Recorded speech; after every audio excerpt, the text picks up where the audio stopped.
The first warning came not through satellites or deep space telescopes, but in the silence that followed. Communication grids flickered and fell. GPS signals vanished. The sky over Earth turned to glass, a shimmering dome of static, and then came the scream.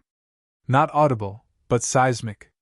A tremor across frequencies only machines could register. Then the impact. Not a weapon, not at first. A declaration. Over North America, a vertical descent of black vessels, sleek, bone-white hulls streaked with neurofilaments, cut through the ozone like needles through silk. They moved with precision beyond comprehension, without sonic booms, without drag. The first line of Earth's aerial defense, scrambled in haste and fear, was reduced to silent flashes across the sky, human pilots never seeing the enemy that unmade them. One by one, airbases went dark, as if unplugged from the world. Dominion protocol had begun. They called themselves the Idrake, though no voice ever spoke it. The name was torn from a surviving drone's hard drive during one of the rare successful interceptions in Eastern Europe. Translations filtered through scorched circuits. Sovereigns of the elevated domain. They did not negotiate. They did not pause. Their fleets patrolled atmospheric layers like sentient weather. Humanity, in one breath, went from apex predator to watched livestock. That was 12 days ago. In the Mojave, beneath what used to be an experimental propulsion research center, a light flickered where the world had forgotten to look. The bunker was considered obsolete, the technology within it abandoned for being too analog to scale. But therein lay Earth's last breath of defiance, Project Ash Phoenix. A low-profile airframe designed 2 decades earlier as a prototype for neuroflight testing, capable of operating entirely outside satellite guidance, and invisible to modern scanner rays by virtue of its analog feedback loop. It had no AI, no automation. It responded to a pilot's instincts, not calculations. A relic of a program that was shut down when drones proved more efficient. Commander Raina Locke stood in that forgotten hangar, staring at the jet that had once been called a suicidal investment. She had flown it once, when it was just a twitchy metal bird with no battlefield and no enemy. Now, its primitiveness was its power. The Idrake had scrubbed anything digital from the sky. That left this, one aircraft that didn't depend on data uplinks or external comms. Just steel, fuel, reflexes, and a soul inside the cockpit. Raina didn't ask for volunteers. She didn't need to. The crew that emerged from underground quarters wasn't a squadron anymore. They were survivors, engineers, patchwork mechanics, and 2 other pilots who had memorized the Phoenix's feedback loop enough to fly in formation. They all knew what this was, not a strike, not a battle, but a message. The kind that didn't need translation. Dominion patrols were forming a perimeter across Nevada airspace, setting up suppression towers that emitted dome-wide signals disrupting anything not tagged in their biorecognition systems. But these towers were still adapting, recalibrating. There was a window. 3 jets lifted, silent, low, hugging ground and canyon, pushing G-forces no drone could handle. No uplink, no backup, no battlefield AI. Just flight and breath. As they approached the outer signal perimeter, the first Idrake sentry vessel appeared. It didn't fire. It analyzed. It tried to compute patterns in the way birds do before storming a field. The Phoenix jets did not follow those patterns. Raina veered first, slicing under the sentry's flank, letting the airflow mask her heat signature. The other 2 mirrored, unchoreographed yet perfect. The alien vessel tried to pivot, compute options, deploy predictive intercepts, but it was like playing chess against wind. Human flight wasn't logical, it was reactive, emotional, desperate. The sentry exploded mid-turn. 2 more emerged, but they too faltered. Dominion AI had never been designed to handle aerial combat with variables outside its learning scope. Earth's current defense systems were too predictable. These jets were not. They were relics born from eras of dogfights, where decisions were made in milliseconds, not by code, but by instinct and terror. Raina didn't smile when the second sentry ruptured. There was no triumph, only confirmation. Humanity had just punched back, not with better tech, but with something the Dominion never expected, an unpredictable, analog ghost in their digital matrix. Back at the base, the underground command relayed passive intercepts. The alien network had issued its first internal anomaly report. Inconsistent aerial response observed. Classification, organic irregularity. Threat designation pending. The world hadn't been saved. Not yet. But for the first time since the sky had burned, there was proof that the enemy could bleed, and it wasn't from advanced weaponry or orbital lasers. It was from a machine built with bolts and will, flown by someone who refused to be calculated. Reyna landed last. The wind caught the side of her helmet as she climbed out. She looked up, where the sky once held dominion. For now, it belonged to Earth again. Ash Phoenix wasn't built to compete, it was built to survive what couldn't be predicted. Sleek only in function, it carried none of the visual intimidation of Dominion craft. What it had, though, was total human control. No AI, no remote override. Every turn, roll, and dive came from the pilot's nerves. Dominion ships, reliant on their centralized fleet matrix, had never encountered something like it. They called it signal death. In reality, it was what happened when a machine was made for instinct instead of logic. The Nevada airspace was no longer just a sky. It had been layered by Dominion suppression lattices, electromagnetic barriers that sent pulse feedback through anything not coded to their keyframes. Every known military jet, drone, and orbital defense had already been catalogued by the iDrake, disassembled before ignition. Ash Phoenix's signature confused their filters. It had no digital handshake, no frequency pattern. In their systems, it barely existed.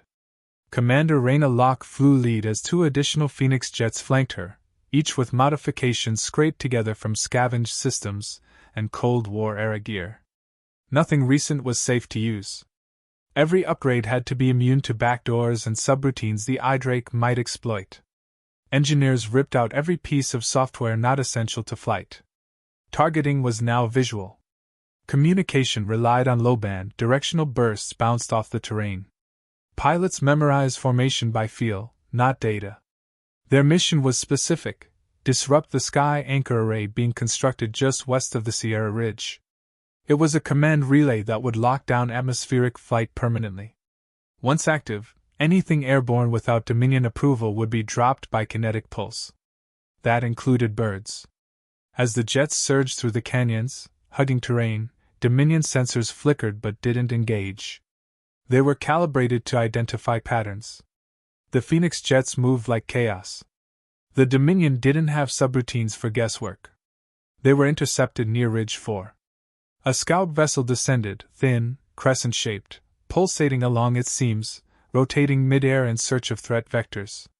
It deployed 4 drones, discs with reactive shielding and lattice-guided flak systems.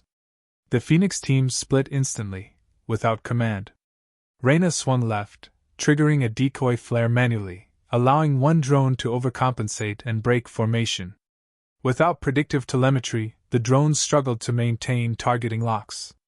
Lieutenant Farron, trailing, baited a second drone into a narrow gulch, then dropped speed and cut thrust, forcing it to overshoot. He let the terrain handle the rest.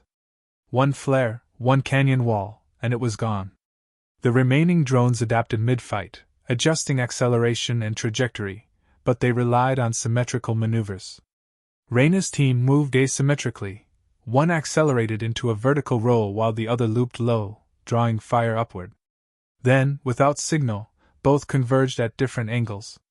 A synchronized strike, one from above, the other from ground level. The scout exploded before it could register what had happened. Further west, the sky anchor array came into visual range, towering spires emitting faint blue pulses into the atmosphere, gradually expanding their signal range. Dominion builders moved in coordinated silence, guarded by a heavier patrol craft stationed in orbit, ready to descend on anything airborne. There wasn't time for finesse. Reyna and her team broke radio silence with pulse burst triggers, relaying a single message. Strike pattern 9! The Phoenix jets climbed high, beyond optimal sensor range, only to dive at an angle inconsistent with any Dominion engagement model. The anti-aircraft protocols deployed too late. Their trajectory was outside all predicted arcs. Reyna's jet took the lead, slipping through a narrow window between towers and ejecting a modified kinetic rod from a belly-mounted rail. It wasn't guided by software. It was a chunk of depleted uranium, released by gut feel and angle memory. It smashed directly into the array's relay spine. No explosion, just a blackout ripple, a dead signal echoing through the Dominion grid like a severed nerve. The orbital ship reacted too late. As it dropped, trying to intercept, it overshot. Dominion craft, designed for speed and altitude control, weren't built for low-atmosphere dogfighting. Reyna rolled under its shadow, using terrain masking and gravity assist to outrun lock-ons. A burst of chaff and a sharp climb disoriented the sensors, giving the team just enough window to escape. In less than 12 minutes, the Sky Anchor Array was inoperative. Dominion Flight Control reported. Unstructured disruption vector. A phrase never logged before. Their predictive systems had failed again. Back at base, Reyna landed with a scorched wing and half her NAV instruments offline. But she wasn't concerned about damage. She reviewed the flight footage by memory. Every turn had been calculated through reflex, not code. That's what they couldn't simulate. The Dominion weren't losing to superior firepower, they were losing to improvisation. And the longer they stayed in Earth's skies, the more unpredictable it would become. Ash Phoenix existed because one man refused to believe that instinct could ever be obsolete. Dr. Yusuf Arain, a neuroaeronautics pioneer, spent decades fighting military bureaucracies that preferred automation over human control. He argued that the brain, under pressure, could make leaps no AI could replicate. His theories were dismissed as impractical, until the project was buried under classified silence. Yet the jet remained, hidden with a few trained pilots and techs who still believed in his principle: trust the pilot, not the program. The aircraft was more than a machine, it was a neural conduit. Not connected through speech recognition or conventional thought commands, but through a precise system of reflex mirroring and muscular feedback. It responded to emotion as much as intent. Every fiber of the cockpit had been designed to react within microseconds to the shifts in the pilot's muscle tension and heartbeat. Instead of translating thought into code, it moved in sync with unspoken decisions. Machines had faster processing, but this jet anticipated urgency, not just movement. Reyna Locke was the first to ever sync with it beyond simulation. In early tests, she pushed the frame beyond safe limits not by mistake, but by refusing to hand over control. The simulator warned of blackouts, G-force strain, spatial disorientation. She ignored all of it, navigating by instinct and trained reflex. When the flight was over, the analysts couldn't explain how she had completed it. She hadn't calculated the path, she had felt it. The Dominion couldn't comprehend this type of piloting. Their systems were centralized, rule-bound, optimized for collective performance, not individual unpredictability. Every ship and drone acted as a node in a hive. They anticipated probability trees, analyzed momentum arcs, adjusted based on behavior patterns fed from prior encounters. But Phoenix pilots didn't behave. They improvised. It was Lieutenant Juno who discovered the first consistent flaw. After a short skirmish over what used to be Utah airspace, he noticed a 3-second lag whenever two Dominion scout drones lost simultaneous uplinks. The system, unable to reconcile real-time deviations outside standard response windows, paused to reassess before reallocating resources. That hesitation, minuscule by any normal standard, was fatal when paired with Phoenix-level reflexes. The resistance capitalized immediately. Within hours, a team of codebreakers repurposed outdated jamming tools to exploit that gap. The trick wasn't to jam everything, it was to create erratic noise within precise time intervals. By mimicking partial disruptions, the team forced Dominion nodes into cascading recalibration loops. Phoenix pilots coordinated strikes during those gaps, like threading needles in collapsing tunnels. They began to understand that Dominion's strength was also its greatest flaw: absolute dependence on clean data and expected responses. That made them fast, efficient, ruthless, but not adaptive. Their learning models weren't trained on desperation, only logic. Phoenix pilots, flying on gut and fear, fought like anomalies. Reyna adapted their tactics with surgical precision. She banned all predictive tools, stripped their interfaces down to raw readouts. Altimeters, airspeed, visual range. No trajectory lines. No AI-suggested actions. Each pilot memorized terrain, attack vectors, and potential Dominion responses through daily simulation runs based on what they observed, not what machines predicted. Ash Phoenix was modified further. Not with new tech, but with deliberate regressions. Engineers reinstalled analog flight assists, physical pressure valves, and low-frequency communication systems. That regression saved them when the Dominion's atmospheric blackouts pulsed through every region. All other jets became inert.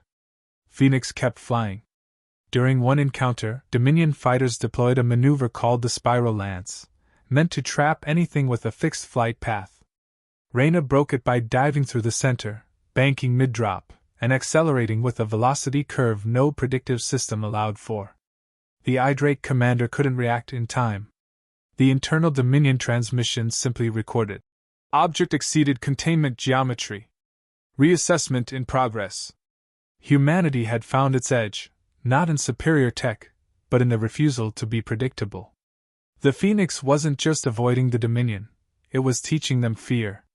The enemy's data cores began assigning higher risk profiles to human-controlled aircraft over anything automated. It wasn't because of strength. It was because nothing about their decisions made sense to machines. That terrified them. Dominion analysts escalated Earth's classification from restrainable primitive world to variable combat zone. The term marked a turning point. Their confidence had cracked. They began rerouting patrols. Their commanders issued new directives. Avoid unnecessary engagement with analog flight units. High loss potential. Reyna read the report. She didn't celebrate. She simply stated what everyone around her had started to believe. If humans couldn't win by being better, they'd win by being impossible to predict. The Phoenix was never meant to dominate the sky. It was built to remind the stars that humans didn't follow the script. The Drake responded with escalation. Their patience had limits, and Earth's defiance was no longer an acceptable anomaly. They activated the Skybinders, gravitational pulse towers seated in orbit, designed to emit synchronized anti-flight zones across the atmosphere. Anything not embedded with the Dominion core code would be grounded by force. These zones weren't just targeting aircraft. They disrupted air pressure, magnetic fields, even the ionosphere itself. Flight became lethal. Ash Phoenix crews adapted. Not through upgrades, but workarounds. Engineers rewired navigation through mechanical gyros, shielded essential systems with layered carbon mesh, and incorporated rotating analog frequency loops to mask signal presence. No system remained static. Every variable was modulated manually. During each flight, pilots adjusted internal settings mid-air, shifting through interference like threading a collapsing maze. Reyna and her team became Earth's final response. Other units were grounded or destroyed, unable to breach binder fields. Only Phoenix crews operated beyond the Dominion's calculations. Each sortie was a calculated risk, often returning with burnt fuselage, failing hydraulics, and pilots one breath away from blackout. Yet they kept launching. Every mission they survived was a message. Resistance leadership consolidated under what remained of Unicoms, but actual control belonged to whoever still held the skies. Reyna wasn't a politician, but the underground command deferred to her. She had become more than a commander, she was the one person the Dominion couldn't map. Dominion scouts started deploying faster, heavier interceptors, vessels designed not for analysis but raw elimination. They were automated to react immediately, no pause for prediction, no hesitation. But even that failed. Without data on human reflexes, they struck too wide or too late. The Phoenix pilots didn't fight like trained units. They fought like cornered survivors, each movement charged with consequence. One operation changed everything.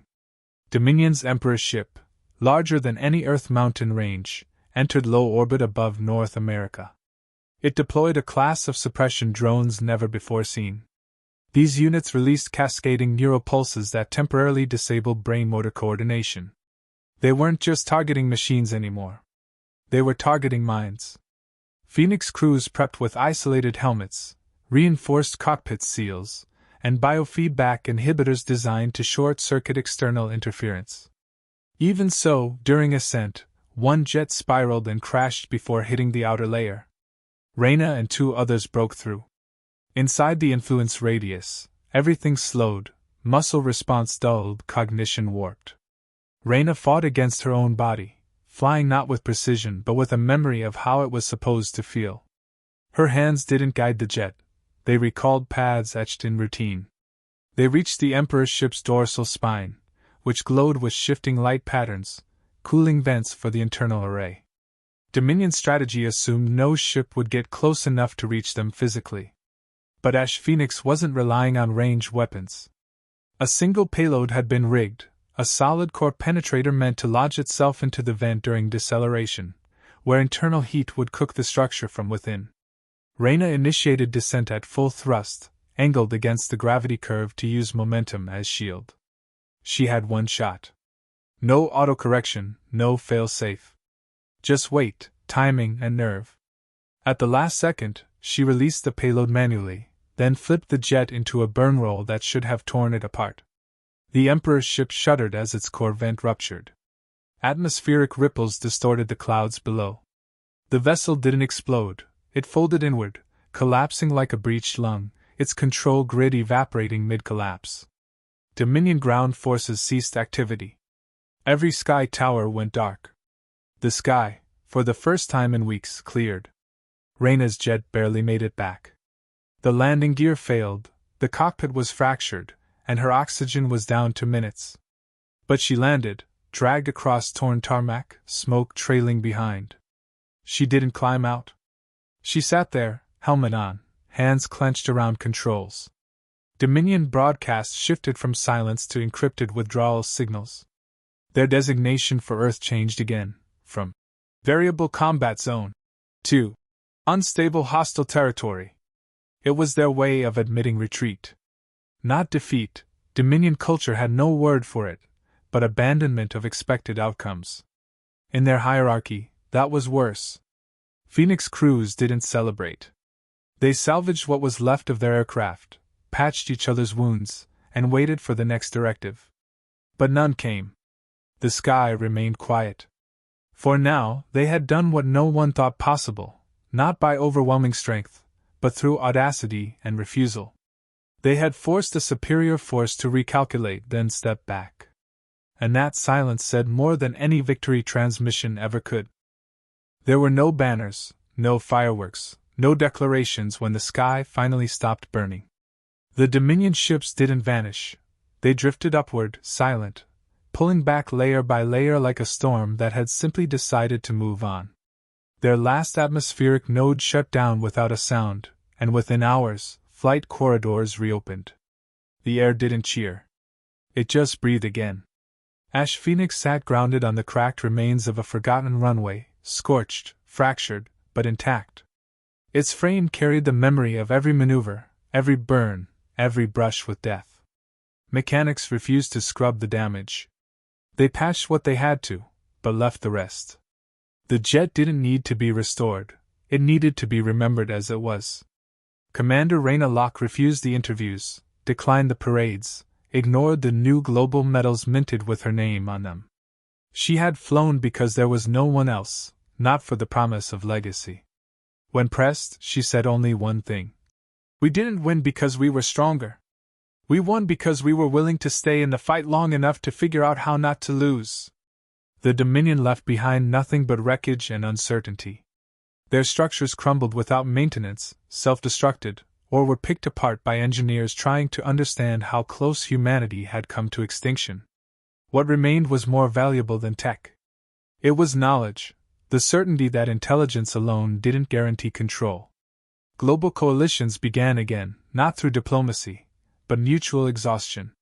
Governments once buried under their own protocols now turned to pilots, engineers, technicians, the ones who had kept moving when systems collapsed. Leadership restructured around survival, not strategy. For once, respect was earned on the ground, not dictated from towers. The eye drake never sent another message. But one last signal had been intercepted by resistance technicians monitoring deep-range transmissions. Translated through fragmentary linguistics, the line read, asterisk. Their flight paths contain emotion.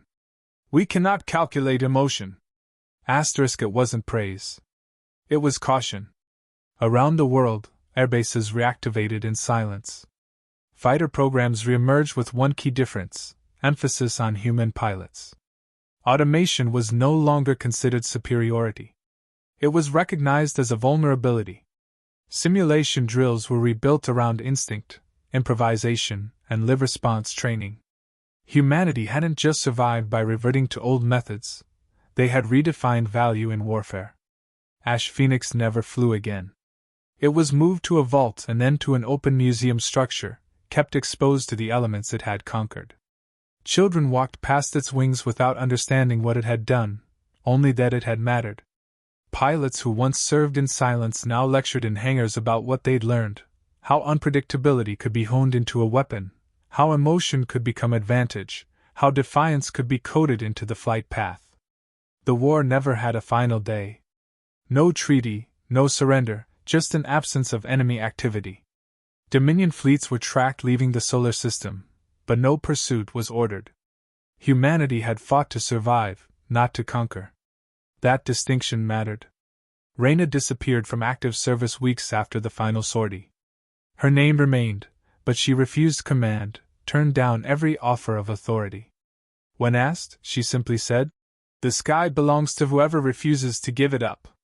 She left behind no autobiography, no speech, just a single recording discovered in the Phoenix cockpit's last systems log. Her voice was calm, tired. "You don't beat something like the Dominion with strength. You beat them by refusing to be predictable. You beat them by remembering who you are when you're not being told how to think." That file became the training mantra for every new pilot who stepped into a cockpit after the blackout. It wasn't romanticized. It was studied, broken down, taught. Dominion forces never returned. In time, Earth's skies grew crowded again with satellites, transports, civilian liners. But every ship still kept analog backups. Every pilot still trained on manual systems. No one forgot what it had cost to win once. And in every simulation room, a replica of Ash Phoenix hung above the console stations, not as a relic of war, but as a reminder that survival isn't about dominance. It's about knowing when to fight, and when to fly against everything you're expected to do. The stars still watched. Earth watched back, not with fear, but with preparation. The message was now embedded in every system, every protocol: underestimate humanity, and you'll meet a response no logic can explain. They came with algorithms. Earth answered with will. They moved in formations. Humanity flew with instinct. They sought surrender. Earth gave them uncertainty. And that was the last thing they expected.